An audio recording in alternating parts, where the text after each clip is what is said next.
மதுரையில் சித்திரை திருவிழாவின் 11ஆம் நாளான இன்று மீனாட்சி சுந்தரேஸ்வரர் திருத்தேரோட்டம் தொடங்கியது.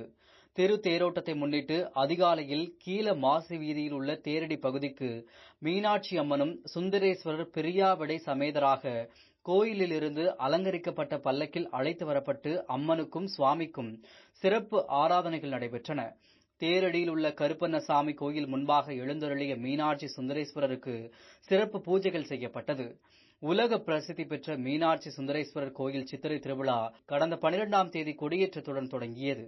அன்று முதல் ஒவ்வொரு நாளும் மீனாட்சி அம்மனும் சுந்தரேஸ்வரரும் பல்வேறு வாகனங்களில் எழுந்தருளி பக்தர்களுக்கு அருள் பாலித்து வந்தனர்.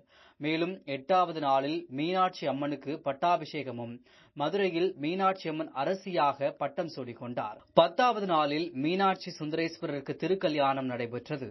11வது நாளாக தேரோட்டம் நடைபெற்று வருகிறது. பல லட்சக்கணக்கான பக்தர்கள் கூறியுள்ளனர். தற்போது மதுரையே திருவிழா கோலம் பூண்டுள்ளது.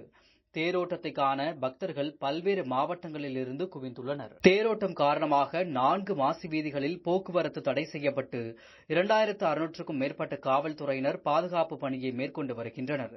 தொடர்ந்து தீயணைப்பு துறையினர் மற்றும் அவசர கால ஊர்திகளும் அனைத்து ஏற்பாடுகளும் மேற்கொள்ளப்பட்டுள்ளது.